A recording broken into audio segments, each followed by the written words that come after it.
안녕하십니까. 조갑제TV 시청자 여러분, 저는 조갑제닷컴의 조세별입니다. 오늘은 2019년 11월 1일 0시 30분을 가리키고 있습니다.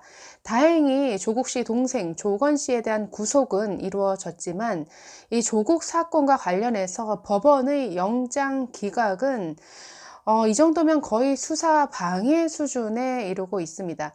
자, 지난 24일 정경심 교수가 구속된 뒤에 검찰이 조국 전 장관의 휴대폰 압수 영장 그리고 계좌 추적 영장을 청구했지만 법원이 이것을 모두 기각한 것으로 알려졌습니다. 검찰은 아직도 조국 씨뿐만 아니라 정경심 교수의 휴대전화도 확보하지 못해서 굉장히 수사에 난항을 겪고 있습니다.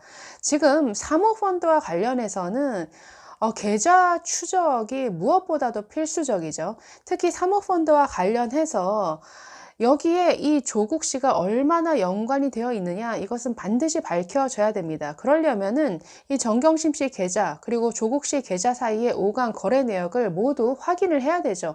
이러려면 반드시 영장 발부가 이루어져서 계좌 추적에 들어가야 되는데 지금 이것이 이루어지지 않고 있어서 덩달아 이 조국 전 장관에 대한 검찰의 소환도 지금 이루어지지 못하고 또 연기가 됐습니다. 이 조국 수사와 관련한 법원의 기각 사례, 한국경제신문의 보도인데 한번 보실까요? 자, 보시면 조국 휴대폰 그리고 계좌 압수수색 영장 3번 이상 지금 기각이 됐습니다. 역시나 정경심 씨 휴대폰 계좌 압수수색 영장 2번 이상 기각이 됐고, 조국 자택에 대한 압수수색 영장 2번 기각되었다가 3번째 만에 압수수색이 이루어졌죠.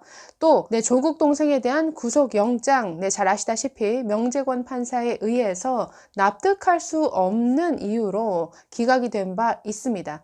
또 코링크 PE 이모 대표에 대한 구속영장 역시 한번 기각이 됐는데 이때에도 주범이 아니라는 이유로 참 이 당시에도 납득할 수 어려운 이유였죠.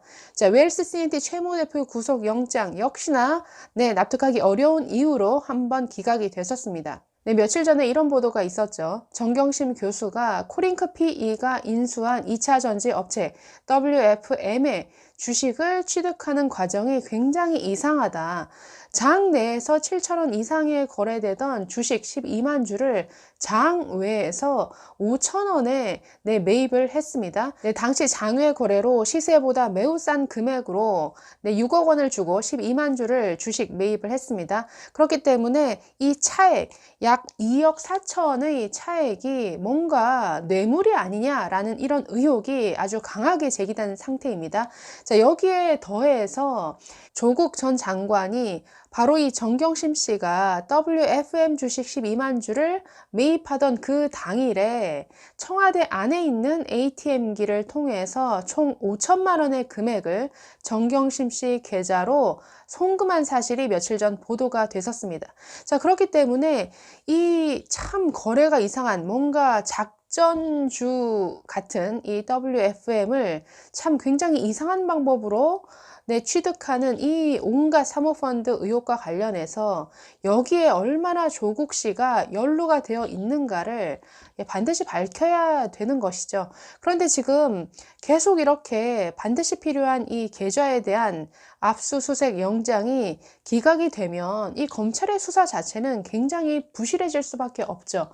뭔가 이런 계좌 추적이 이루어지고 어떤 자금 흐름이 뭔가 확보가 되어야 이 자료를 바탕으로 조국 씨를 소환해서 이 해당 거래가 어떤 거래인지를 어떤 신문하고 확인하는 이런 과정이 있어야 될 텐데 지금 기본적인 사실 조사가 어렵게 되다 보니 이 조국 씨의 소환 조사 자체도 계속 지금 연기되고 있습니다.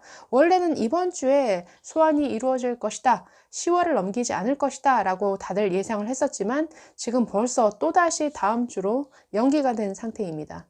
서울중앙지검의 반부패수사 2부는 현재 조국 전 장관을 사모펀드 의혹과 관련해서 뇌물수수 혐의, 그리고 자녀 입시 비리 관련해서는 허위 작성 공문서 행위, 위계 공무 집행 방해 혐의, 또 증거 은닉, 증거 위조, 방조 등의 혐의로 이렇게 수사를 하고 있습니다.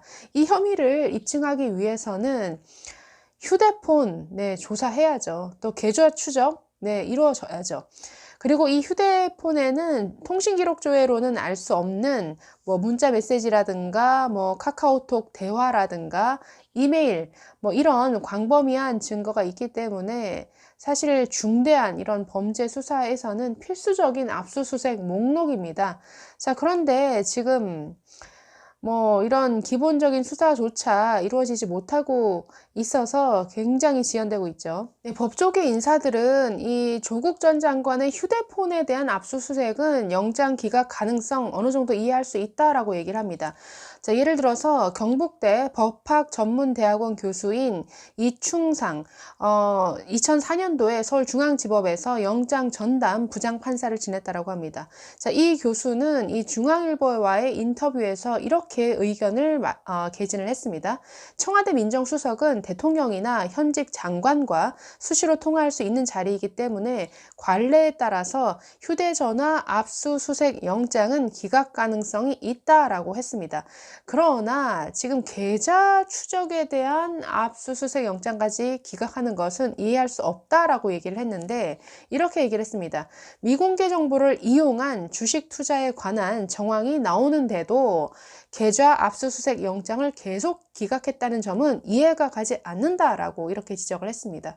자, 법원의 이런 행태에 대해서 변호사 단체인 한변이죠. 한반도 인권과 통일을 위한 변호사 모임은 지난 17일 날 이 휴대전화 그리고 계좌 압수수색 영장을 기각한 판사들을 직권남용 혐의로 서울중앙지검에 고발한 사실이 있습니다. 네, 한변 공동대표를 맡고 있는 최명성 변호사, 탄핵 인사이드 아웃이라는 책을 펴내기도 했었는데요.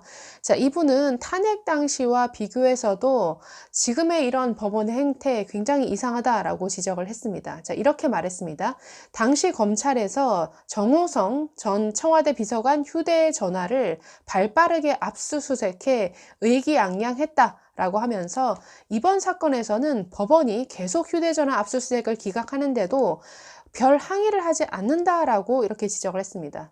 당시와 비교해서 검찰이 너무 얌전하게 있다라는 뭐 이런 지적인 것 같습니다. 당시 2016년 10월에 검찰은 정호성 전 비서관의 자택에서 휴대전화 2대를 압수수색해서 녹음 파일 236개를 확보한 사실이 있습니다.